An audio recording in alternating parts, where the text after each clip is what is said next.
अस्सलाम वालेकुम जी।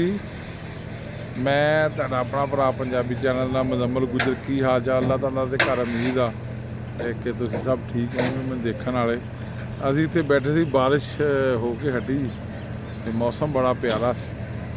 मैं बाहर बैठा सीगा तां ओह पड़ोसियां दे ना गवांढियां दे लैंटर पैण डिया आ। ओह लैंटर ते ना एक बाबा मैं देखिया भी, यकीन करो बाबा भी किते काम करदा पिया।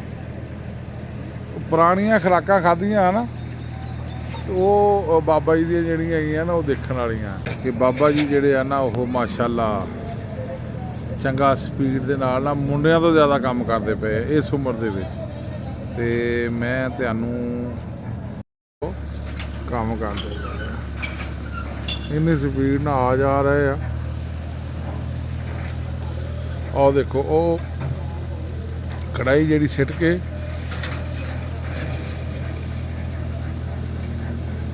ਆ ਦੇਖੋ ਉੱਦਾਂ ਦੀ ਸਪੀਡ ਦੇਖੋ। ਹਾਲਾਂਕਿ ਉਹ ਜਿਹੜੀ ਉਹ ਰੇਤ ਪਾ ਰਹੇ ਉਹਦੇ ਵਿੱਚ ਉਹ ਬੜੀ ਸਪੀਡ ਦੇ ਨਾਲ ਰੇਤ ਜਿਹੜੀ ਹੈ ਨਾ ਉਹ ਲੈ ਕੇ ਜਾਂਦੇ ਬਾਕੀਆਂ ਦੇ ਨਾਲ।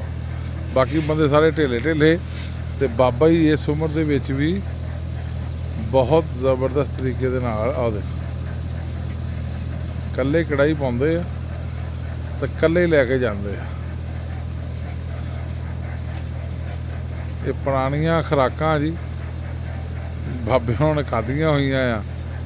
ਤੇ ਇਸ ਉਮਰੇ ਵੀ ਦੇਖ ਲਓ ਉਹ ਜਿਹੜਾ ਦਰਮਿਆਨ 'ਚੋਂ ਗਿਆ ਬੰਦਾ ਉਹ ਪਿੱਛੇ ਰਹਿ ਗਿਆ, ਉਹ ਪਹਿਲਾਂ ਅੱਗੇ ਨਿਕਲ ਗਿਆ। ਉਹ ਪਾ ਕੇ ਆਪਣੇ ਆਰਾਮ ਨਾਲ ਤੁਰ ਕੇ ਉਸ ਟਾਈਮ ਆ ਜਾਂਦੇ, ਉਹ ਹਜੇ ਉੱਥੇ ਹੀ ਘੁੰਮੀ ਜਾ ਰਹੇ ਕੜਾਈਆਂ ਲੈ ਕੇ ਤੇ ਬਾਬਾ ਸਪੀਡੋ ਸਪੀਡ ਆ ਰਿਹਾ।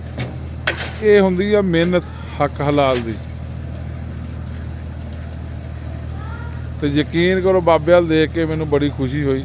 ਆਹ ਬਕੈਣਾ ਲੱਗੀਆਂ ਜੀ, ਆਹ ਬਕੈਣਾ ਦੇ ਬੂਟੇ ਆ। ਤੇ ਬਾਬਾ ਤੁਸੀਂ ਦੇਖੋ ਔਰ ਦੂਸਰਾ ਬੰਦਾ ਵੀ ਦੇਖ ਲਓ ਫਿਰ ਹਜੇ ਉਹ ਢਿੱਲਾ ਹੀ ਆ। ਬਾਬਾ ਫਿਰ ਭਰ ਕੇ ਚਲਾ ਗਿਆ ਕੜਾਈ। ਮੈਂ ਕਹਿੰਦਾ ਵੀ ਬਾਬਾ ਕਮਾਲ ਕਰੀ ਜਾ ਰਿਹਾ। ਬਾਬੇ ਵੱਲ ਦੇਖ ਕੇ ਨਾ ਬੜੀ ਤਬੀਅਤ ਖੁਸ਼ ਹੋਈ ਹੈ। ਮੌਸਮ ਵੀ ਬੜਾ ਖੁਸ਼ਗਵਾਰ ਹੋਇਆ ਤੇ ਬੜਾ ਪਿਆਰਾ ਵਿਊ ਆ ਜੀ।